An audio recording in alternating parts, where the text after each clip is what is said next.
रामकृष्ण हरी. आज मी तुम्हाला संत श्रेष्ठ जगद्गुरू तुकाराम महाराज आणि संत शिरोमणी गुरु रविदासजी महाराज यांच्या संत श्रेष्ठ जगद्गुरू तुकाराम महाराज यांच्या अभंगाचा आणि संत श्रेष्ठ संत शिरोमणी गुरु रविदासजी महाराज यांच्या दोह्याचा भावार्थामधील जे साम्य आहे, असे बरेचसे दोहे आणि बरेचसे जवळपास अभंग यामध्ये खूप मोठं साम्य दडलेलं आहे.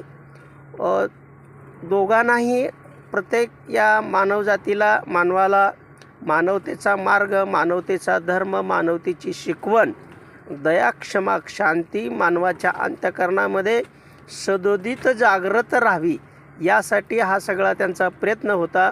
त्यावेळेस संत श्रेष्ठ जगद्गुरू तुकाराम महाराजांनी जे सांगितलेलं होतं की संत म्हणजे काय, संत कोण असतात आणि संताची संगती काय असते, त्या संदर्भात त्यांनी सांगितलेलं आहे. संताचे उपकार काय, या संताचे मानू उपकार काय, या संताचे मानू उपकार मज निरंतर जागविती. काय देवा यासी व्हावे उतराई, काय देवा यासे व्हावे उतराई, ठेविता हा पायी जीव थोडा. सहज बोलणे हितोपदेश, सहज बोलणे हितोपदेश, करोनी सायास शिकविती. तुका म्हणे वत्स धेनूची या चित्ती, तुका म्हणे वत्स धेनूची या चित्ती, तैसे मज आज तैसे मज येती सांभाळीत. यामध्ये संत श्रेष्ठ जगद्गुरू तुकाराम महाराज सांगतात की बाबा हो, संत आणि असे असतात की त्यांचे उपकार सर्वसाधारण माणूस कधी फेडू शकत नाही.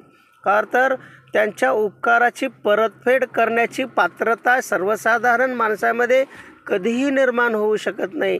कारण सहज बोलणे हित ते उपदेश मज निरंतर जागवती. संताचं जे सहज बोलणं असतं, तर त्या सहज बोलण्यामध्ये सुद्धा मानवाचं हित, मानवाचं चित्त, मानवाचा स्वार्थ, मानवाला मानवतेचा मार्ग दाखवण्यासाठी हिताचा उपदेश त्यांच्या सहज बोलण्यामध्ये, संताच्या बोलण्यामध्ये असतो. म्हणून संताचे जे उपकार आहेत या सर्वसाधारण माणसावर अपार आहेत आणि ते अपार उपकार आपण कधीही फेडू शकत नाही. कारण तर त्यांच्या सहज बोलणे हितोपदेश करुणी सायास शिकविते आणि त्यांची उतराई होण्यासाठी आपला हा जीव त्यांच्या पायावर जरी ठेवलो तरी आपला त्यांचा उपकार आपण फेडू शकत नाही. असाच याच आशयाचा दोहा संत शिरोमणी गुरु रविदासजी महाराजांचा आहे. संत तुझी तनु संगती प्राण सतगुर गी आन जाणे संता देवा देव. संतची संगती संत कथा रसू, संत प्रेम देव राहावं. संतचे आचरण संतचं मार्गो, संतचं ओलगणी और एक मागवू, भगती चिंतामणी. जनी राखवू जनी लखवू असंत पापी सनी, रविदास भने जो जाणे सो जाणे, संत अनंत ही अंतरू नाही. यामध्ये संत श्रेष्ठ गुरु रविदासजी महाराज सुद्धा सांगतात की हे परमात्मा, हे प्रभू परमात्मा, संताची संगती तुमचा करता, संताचे देह तुम्ही जरी असला, देह हा संताचा असला तरी संत हा संसारामध्ये असून सुद्धा संसारी असावे, असून नसावे, भजन करावे वेळोवेळा. संत हा संसारामध्ये असून सुद्धा संसारापेक्षा वेगळा असतो. तर ते का, तर त्याच्यामध्ये परमात्म्याचं गुण, परमात्म्याचे सगुण, परमात्म्याचे अंश दडलेला असतो. आणि सर्वसाधारण माणसाला मानवतेचा मार्ग दाखवण्यासाठी संत कोणतात. म्हणून संताची संगती म्हणून मार्ग गृहीती 11वा श्रीपती येणे पते. म्हणून संतसुद्धा सांगतात संताच्या संगती सदा माझे घडे, संताच्या संगती सदा मज घडो, तया चरणी माझे मस्तक जोडो.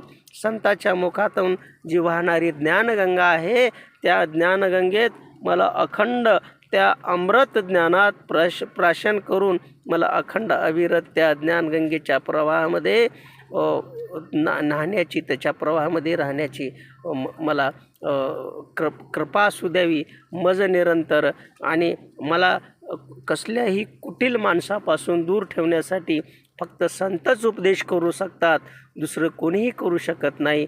तरी संत श्रेष्ठ जगद्गुरू तुकाराम महाराजांना आणि संत शिरोमणी गुरु रविदासजी महाराजांना या दोह्यातून ते सांगायचं होतं. मी तुमच्यासमोर हा एक थोडंसं माझ्या अल्पबुद्धीनं विस्तृत रूपात सादर करण्याचा प्रयत्न केला.